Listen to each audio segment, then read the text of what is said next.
One of the most expensive things in a business is really acquiring a customer. And then when you lose that customer, it's like, oh my gosh, I gotta repeat this process. I think most of it is just relationship, because these are they're really good friends of mine. It's just they're not customers to me. And I'm not just a business to them. They know when they come here, they're my friend. If they need to talk to me, they can. If they need, me to pray with them, I will. And I think that's what it is. It's more relationship over just money. Everything rises and falls on leadership. So there's a reason why you're seeing success in them, is because you're leading from the front. I think just when you're having your own business anyway, it's just like a lot of trial and error. You come up with so many ideas, and they work, they don't work. But one thing you have to do is find something that you loved doing where you don't feel like you're going to work every day. All right, welcome back to the Level Up and Live podcast. I'm your host, Sean Meyers, and today's conversation is about faith, obedience, leadership, and building a life that truly matters. Shelley Guthrie is a business owner, a mother, and a woman whose life and work have been marked by service, sacrifice, and unwavering faith. In this episode, we're peeling back the layers on leadership through motherhood, business, missions, and trusting God in every season. Shelley, I'm super grateful you're here on the show today. Thank you for having me. I'm excited. Of course. Well, so for people meeting you for the first time, coffee shop, on a podcast, who is Shelley today, and what season of life are you currently in? So we just celebrated our 23rd anniversary at our shop here. And it is just such a blessing, because it's hard to make that many years, and I just give all the glory to God, because I know He is my provider. And He helps me with everything. But I am in an empty nest empty nest season for the first time. I have 3 children. My daughter is 23 and owns her own hair salon. And I have twin boys that are 22. One is a plumber, one's an electrician. And so I'm just trying to, find myself in this new season and want to travel more and just go have fun. But it's just such a blessing that I've been able to provide for my kids as a single mom all these years through my business. And I've also done a lot of mission work and things like that. I love that. And we're going to tap into that further in the episode and what that mission work looks like. And we're going to dive deep on your journey, because I know it's been rainbows and sunshine. It's been easy, right? Through this journey for you as a business owner and mom? Oh, not at all. Not at all. Lots of trials along the way. It's one of those things, you have failures. People just see the successes. They don't see all the failures. I mean, we tried to franchise twice. It didn't work out. I've tried a skincare line. It didn't work out. We had a tanning bed salon and eventually sold that. So, people just see all the fruits, but they don't see everything that goes into a lot of times. Yeah. Well, it's coming off the tip of your tongue. Like, obviously you've been through this and you've experienced it and you have conviction behind it. When I hear you say things like rejection, failing forward, making mistakes, it's rolling off the tip of your tongue. And a lot of times leaders and business owners and entrepreneurs, they fear failure. They fear rejection. And a lot of times that paralyzes them. For you, did fear of mistakes and rejection, going through this, owning a business and then being a mom, was that easy for you? And if so, what would be one tip or advice that you would give somebody to help go through that, knowing that that's part of the process? Or was that complicated for you?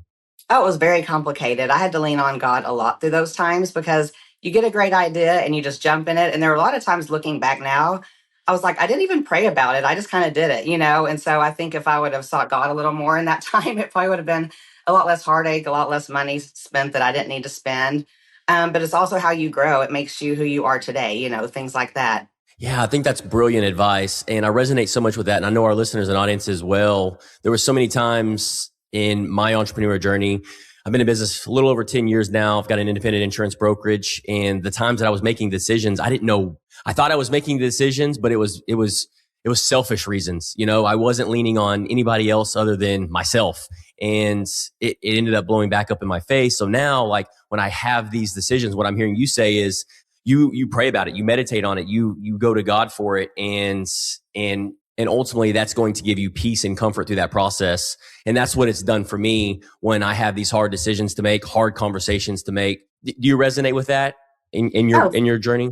Oh, for sure. And there's so many times when I should have gone to God first. I'll be going through something and I'll think, I haven't even prayed about this. The thing I should have done first is the thing I'm doing last, and I'm trying to be better about doing that. And actually, just prayer life in general. We just put some prayer boxes in at our shop. And honestly, I did that because I wanted to, give people a safe space, but also I was like, this will make me pray every day because I'm going to take those prayer cards out and that's going to at least get my prayer started for that day and just let it flow from there. For somebody that's listening to this and prayer, when they hear prayer, because I've heard entrepreneurs in our Level Up Mastermind group, they've told me, they're like, Sean, we don't know how to pray.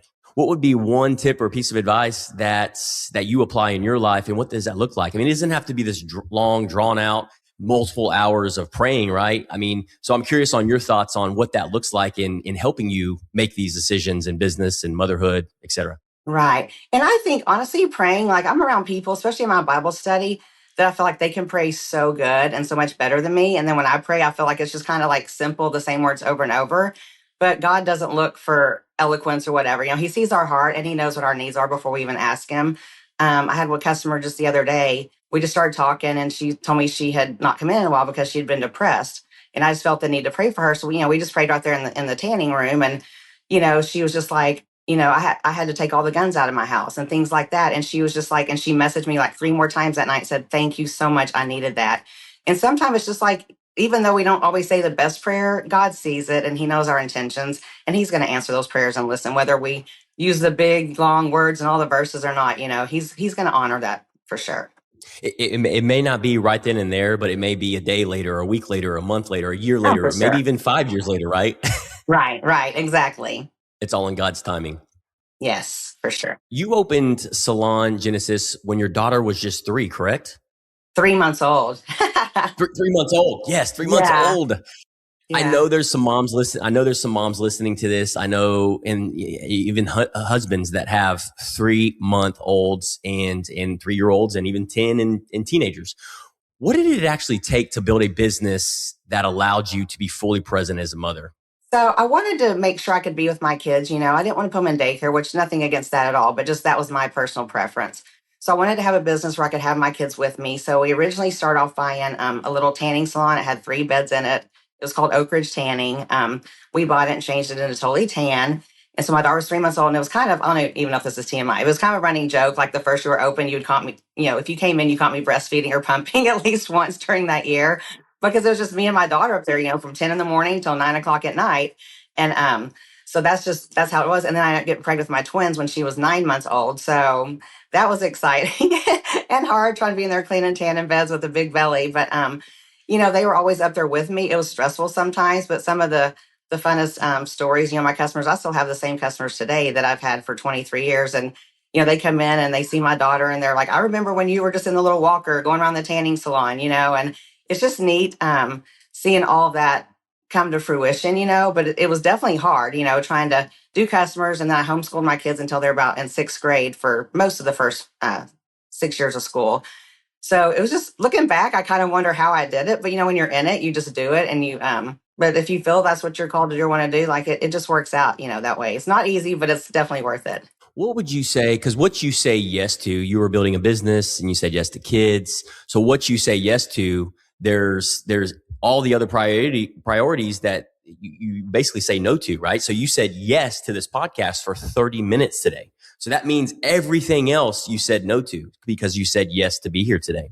So I'm curious, what did you have to say no to so you could say yes to your kids during that build phase of your life?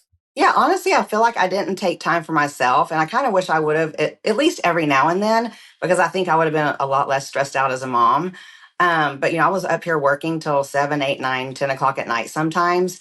And so when I would get home at night, sometimes I may only see them for a few minutes, after they were gone from the shop. And so it's just like if I actually did have free time, I felt like, well, I can't really go have a girls' night or go get a pedicure because I haven't seen my kids, very much this week. So once they got older, it was a hard transition for me to finally realize it's okay to do stuff for myself and take that time because you're a better mom when you're happy and not stressed out, And so that's one thing I definitely wish I would have done more of was just pour it into myself because you can't pour from an empty cup. And I was trying to pour from a very empty cup a lot of times. That's something I learned myself as well up until about 3 or 4 years ago in my journey. I was just constantly, it seemed like I was always external forces. I was making it about building the business and hiring people and everything that it comes with advertising, marketing, and the entire process. And I when I reflect back, kind of like what you said earlier, I realized that I was never feeling my tank. And meaning I never slowed down enough, Shelley, to look inward on, am I in alignment with who God is calling me to become? And I had a big wake up call. I believe that God tests us in these different environments and we go through this. It's kind of like the old story of an individual going to the hospital and having a heart attack. And the doctor says, hey, you need to stop smoking, or you need to stop drinking, or you need to pivot your diet. Okay. He goes outside. He's fine. He's feeling good. He starts making some tweaks. And in 3 months, he's like, you know what? I'm going to go back to the old habits. And then 6 months, 12 months, 18 months, he picks up head again, has another heart attack. So he keeps doing that same thing over and over. And God's like, hey, look, I'm giving you an indicator here. So in business, I think a lot of times that what I have learned from leaders and entrepreneurs is we continue to go back and we formulate and go back to our old habits and on whatever that looks like. So constantly making sure you surround yourself with other individuals in your entrepreneur journey that's going to hold you accountable. That's going to slow you down and go, hey, is this really the season of life or the priority that you should be focusing on right now in where you're at? And that has been a game changer for me, because at the same time, when you're in isolation and you're doing things on your own, you don't know any better because those are blind spots. So I'm curious with you, have this business entrepreneur journey, have you had individuals, other women or men, that's really held you accountable to higher standards, that's spoken to your life? Honestly, I really haven't, but that I feel like that's my fault. Just recently, I went and joined like a women's networking group, and I could have done that years ago, but my own insecurities kept me from doing it. I just even just doing this podcast, I was really nervous because I don't like talking about myself, and so. And I think women in general can be kind of ugly to other women. And I felt like if I go there, I'm going to get judged or they're going to talk about me or just whatever, And I was overweight. So then I thought they're going to think I'm fat. It's just all these insecurities that we as women put on ourselves that other women don't even see that in us. And so just since I've joined that group, it's been really nice making that core group of women that are really nice and that are like your cheerleaders and do support you and, refer people to you and things like that. But I think a lot of it is you have to put yourself out there too. Because, my business, I'm here all day long by myself, except for when a customer comes in and that's just, an 8 or 10 minute conversation and then they're gone. And then it's just me here again by myself. So I wish I would have done more as far as getting with people who are in the same type of situation. That way we could encourage and build each other up. But I didn't. It took me a long 23 years to finally decide to do it, but I'm glad I did it. But I feel like if you're new in the business, like get out there, put yourself out there, because there are other women who do want to encourage you and support you and lift you up and, just be that shoulder you need sometimes in that ear. Yeah, it's definitely hard, especially as an entrepreneur and business owner, are going through this. You feel like, and I don't know if you can relate to this, but I know I've definitely had these thoughts like nobody else is going through the same thing that I'm going through. Right.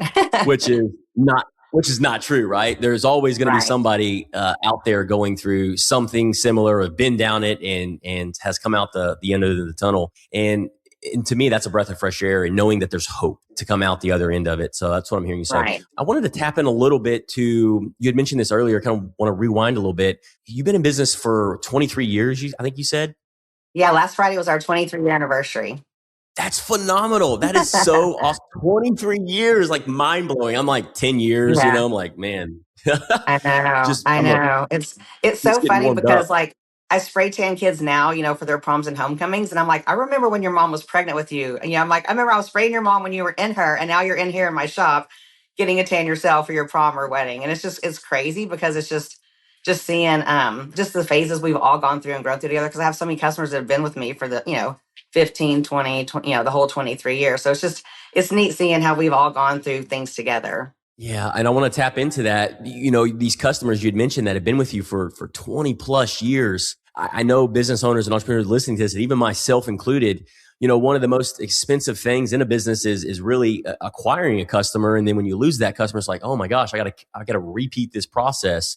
Man, give me the key ingredient, give me what we're all missing as business owners and entrepreneurs when we lose that customer. How are these individuals, how have these customers stayed with you so long? What are you doing differently? I think it's because they're not just a customer to me, they're friends. We know what's going on in each other's lives. We come in here and a lot of times we joke and say we're having a therapy session. And I think that's what it is. It's like I'm not a chain where you just come in and go out, and it's just when you're a small business, you literally are like helping that person. You are sending this person's kid, helping them go to school or sports or whatever. And I think most of it is just relationship, because these are like, they're really good friends of mine. It's just not, they're not customers to me, and I'm not just a business to them. They know when they come here, they're my friend. If they need to talk to me, they can. If they need me to pray with them, I will. And I think that's what it is. It's more relationship over just money. Yeah. Now you have a team of individuals at your salon. I do. I have two girls that work here, yes, that help me. So obviously it doesn't, and correct me if I'm wrong, are you able to touch every single customer in your business? Because what I'm hearing you say is that now you have a team, you have a couple other ladies, so you're not able to have that same relationship as if a lady's sitting there talking to you. Can you relate to that, and then or speak on that, on how you're able to establish those relationships with the people that you may not be interacting with on a daily basis? Right. So I'm here most of the time still, except for the evening. The girls come in usually about 4 o'clock until closing. But a lot of times I'm still here, and the customers that come here, they've been coming here for so long. If I see them on schedule, I'm not here. I'll be like, "Hey, how you doing? Yeah, I saw you came in today," and I'll just send them a message or whatever. And we keep in touch through Facebook too. Like if I don't see them individually all the time, but even like the prayer cards, we have them up front. And I tell the girls that work here, I said, "Here's the prayer cards. If you want to pray over them too, they're here." The girls I have now, they just started working for me in September, and they've both just been amazing with building those relationships with customers. I get so many text messages now saying, "Oh my gosh, Erica's framing today. She was so amazing and so friendly," and or Cabri. And so I love that they're being personal with these customers as well, not just tanning them and sending them out the door. Well, you know what John Maxwell, he says everything rises and falls on leadership. So there's a reason why you're seeing success in them, is because you're leading from the front. Thank you. I'm trying. That's the key, right? Is putting in the effort and giving it everything we got at the end of the day. So Right. before owning your salon, if we peel back the layers a little bit, you served seniors, hospitals, and rehabilitation centers. I'm curious, how did that season really shape you in how you lead today at your business? Oh, I love that season. Honestly, it's probably one of my favorite seasons. It's just I didn't charge enough because I was, with senior citizens, and I knew they were unlimited income. So I would go and do a haircut for $10, or perm and a set and a haircut for 30, and so yeah, I used to have my car. I had rollers in there and some portable dryers and perm rods, and I would just sit there every day and go to retirement centers. Back when it was Beacon Head Injury Hospital, I went there and did hair for, a lot of people were in kind of like a vegetative state, or were paralyzed. And I went to the head injury hospital. I did a lot of the Alzheimer homes. It was kind of funny because some of the ladies that work at the Alzheimer homes, they would get so mad because they would say, "We're here with them all day long and they don't know our names." And they said, they see your car pulling up in the driveway and there's the hair lady, there's the hair lady. And they're like, "That's so frustrating." I was like, well, they like getting their hair done. So I really, really enjoyed that season of life. It's just once I started having kids, it was just like, I just, couldn't afford to do that anymore. But I loved it. Absolutely loved it. Have you seen how you were I mean, you were serving and you were impacting and you were making a difference? Have you seen applied some of those same principles and fundamentals in how you lead today in your business and being a mother? I think it's just, I don't know, honestly. um, it's just, each season's different. So you just have to kind of get in the groove and go with the flow on that. I think just when you're having your own business anyway, it's just like a lot of trial and error. You come up with so many ideas and they work, they don't work. But one thing you have to do is find something that you love doing where you don't feel like you're going to work every day. That's one thing I told my kids. I'm like, yes, you want to make enough money to provide for your family, but don't pick your, trade on money only, because I had a job one time and I hated it. And I literally would stay awake because I didn't want to have to get up the next morning to go. Like I literally hate it so much. So, I have never once come to my work and said, "I'm going to work." I've never called this work. So I'm just always like, "I'm going to the shop." And I've never, ever, ever dreaded coming up here. And it's just such a blessing to do something you love and not, just enjoy going to every day, and to be able to provide for your family on top of that was just a huge blessing for sure.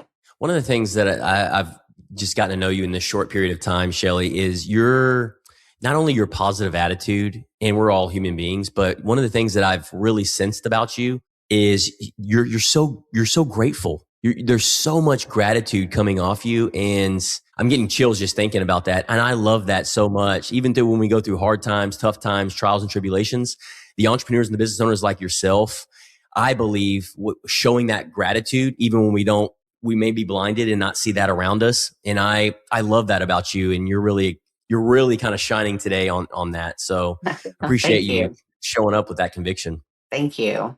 Well, I mean, I know everything I have is because of God, and there's always times when we don't understand, just like the last few years up here have been really slow. And I'm sitting there thinking, I'm doing everything I'm supposed to do, and sometimes you sit there and pray over your business and it just doesn't grow as fast as you think, or you're not as busy as you think. But, there's a reason for everything. And one thing I've always done and grew up, learned to tithe. And I'm like, I know that God, I've always tithed since I was 15 years old. And that's one thing I know, that God is going to provide for me no matter what, And I don't know if I have time for this really quick, but funny story. But when I was in Bible school, I remember I had no money. I was so poor when I was there.